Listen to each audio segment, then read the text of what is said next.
Mas eu quero dizer que Deus, Ele sabe, Deus, Ele te conhece, a tua luta, o que você tem passado e que você tem levado, aleluia, diante dEle. E eu não sei se você já percebeu, mas Deus está aqui nesta noite, aleluia. E Ele quer somente que você adore a Ele, que você glorifique a Ele e que você exalte a Ele. Deus já tem falado neste lugar, mas o bom, irmãos, que nosso Deus, Ele não é um Deus que se cala. Ele é um Deus, aleluia, que fala continuamente, aleluia, com o seu povo.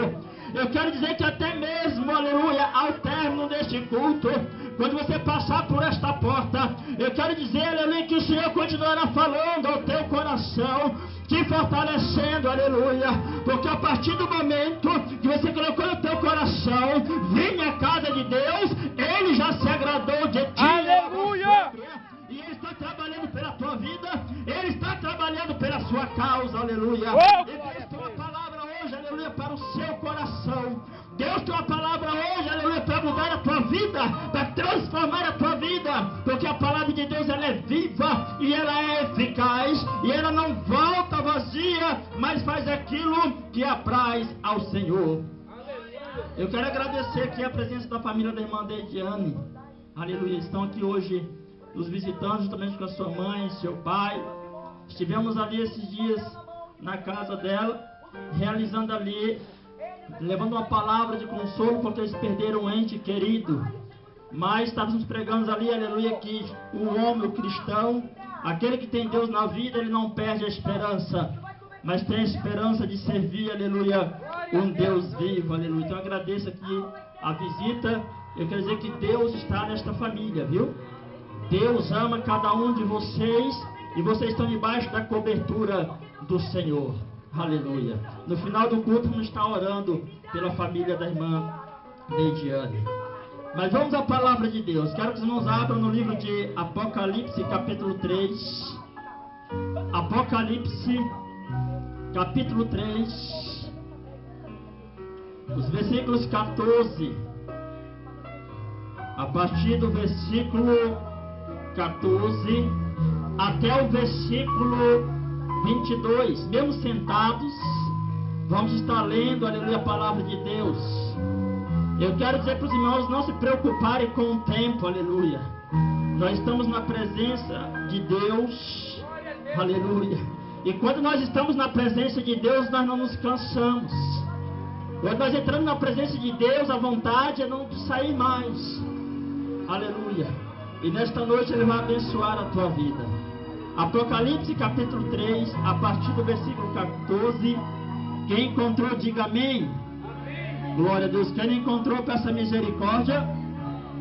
Vamos esperar, tem uns irmãos aí procurando, para que todos venham ouvir a palavra e venham entender a palavra de Deus, aleluia, neste lugar.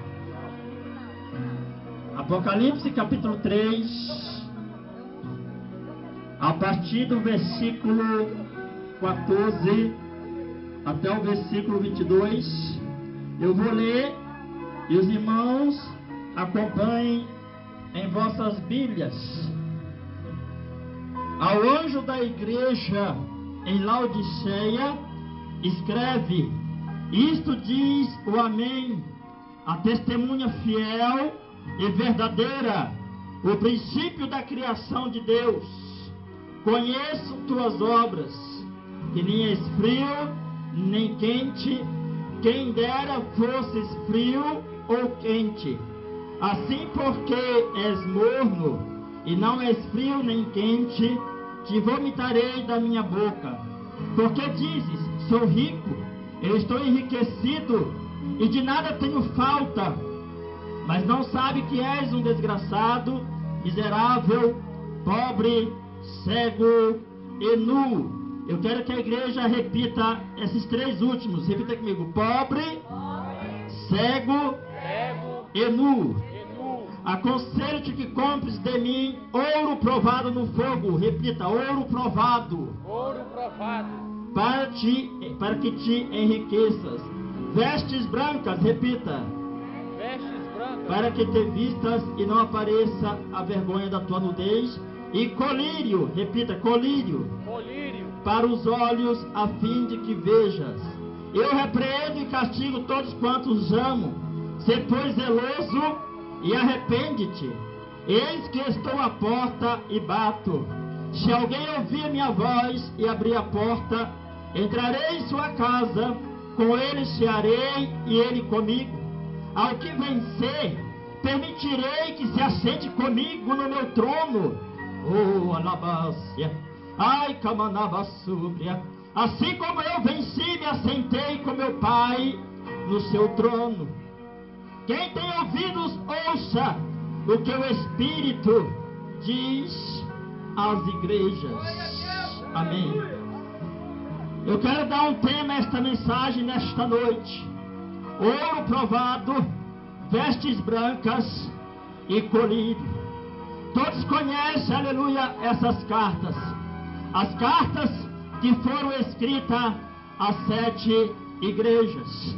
E aqui está uma igreja, a igreja chamada Laodiceia. E a primeira atenção que eu quero chamar os irmãos é que essa carta era direcionada ao anjo da igreja, ou seja, aquele que estava na frente, aquele que estava pastoreando as ovelhas. Essa carta era direcionada ao pastor daquela igreja, naquela cidade. Por isso que ele diz ao anjo da igreja em Laodiceia. Não é um anjo do céu, não é um anjo criado por Deus, mas é o homem que estava na frente daquela igreja. Era o homem que estava conduzindo aquela igreja, a igreja de Laodiceia. Eu quero trazer algo importante, irmãos, aleluia, para a igreja de Deus nesta noite. E eu quero dizer, se você prestar atenção naquilo que Deus tem para falar contigo nesta noite, a tua vida sairá daqui hoje mudada. A tua vida sairá daqui hoje transformada, porque a palavra de Deus, ela tem poder para transformar. A palavra de Deus, ela tem poder para avivar. E eu vejo aqui, irmãos, o próprio Jesus ditando para o apóstolo João, escrevendo uma carta e preocupada com aquela igreja. Jesus tinha algo para falar com aquela igreja, e ele escreve esta carta a fim de que aquela igreja ouça o que ele estava falando e ela mudasse as atitudes. E eu quero falar de 3 características desta igreja. E eu quero dizer, irmãos, aleluia, que infelizmente nos dias de hoje tem muitas igrejas que estão com essas 3 características, a qual eu vou falar aqui nesta noite. Mas para cada característica, o Senhor, ele dá uma solução. Para cada problema daquela igreja, o Senhor escreve uma solução para que a vida daquela igreja mudasse, para que a vida daqueles crentes ficasse transformado e mudasse, e eles recebessem algo importante de Deus. Eu vejo Jesus escrevendo, aleluia, para aquela igreja, que ela é uma igreja pobre.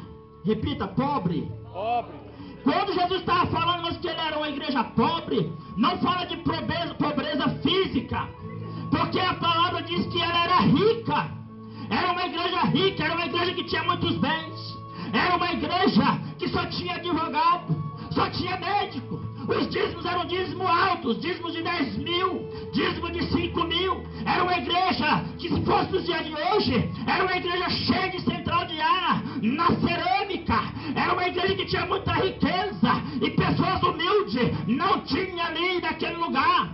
E por causa da riqueza daquela igreja, aquela igreja se ensoberbeceu, e o pastor daquela igreja se corrompeu por causa da riqueza. Aquela igreja tinha financeiramente bastante recurso, era uma igreja bonita, era uma igreja bela, mas quando Jesus fala que ela é uma igreja pobre, não fala de pobre financeiramente, mas é uma igreja pobre do espírito. É uma igreja que não tinha o agir de Deus, era uma igreja que não tinha mais o agir do Espírito. O Espírito Santo estava de fora da igreja, porque deixaram a riqueza entrar dentro da igreja, e por causa da riqueza se ensoberbeceram. Ei, eu não quero dizer que é errado nós almejarmos, aleluia, algum dia ter bens financeiros, aleluia, mas escuta, irmãos,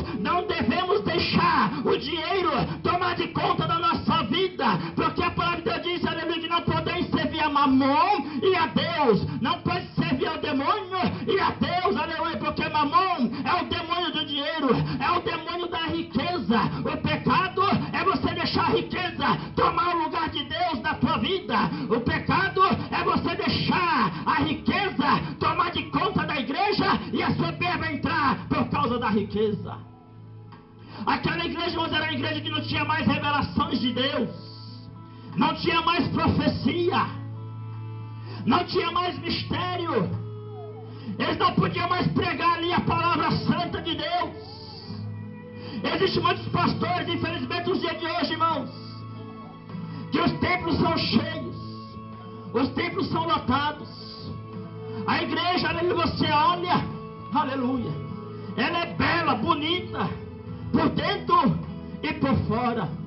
Mas tem muitas igrejas aí, irmãos, aleluia, que deixaram a soberba tomar de conta, se exaltaram, se perderam por causa da riqueza, e não tem mais o agir do Espírito, está pobre de Espírito, não tem mais, aleluia, o Espírito Santo, é pobre sem a presença de Deus, sem o agir do Espírito Santo, igreja morta. E o que me chama a atenção, irmãos, que uma igreja, ela não surge de uma hora para outra. Eu creio que aquela igreja, em algum momento, era uma igreja avivada. Eu creio que em algum momento aquela igreja era cheia do Espírito, tinha revelação, tinha profecia, Deus agia naquele lugar. Mas eu creio, irmãos, que o anjo daquela igreja, o pastor daquela igreja, quando viu, aleluia, a igreja crescer, a igreja se multiplicar, e vir pessoas importantes, aleluia, ele começou a deixar pregar a verdade, começou a deixar a pregar a palavra de Deus, com medo de perder os seus fiéis, interessado mais no dízimo, na fortuna, do que no bem-estar das suas ovelhas.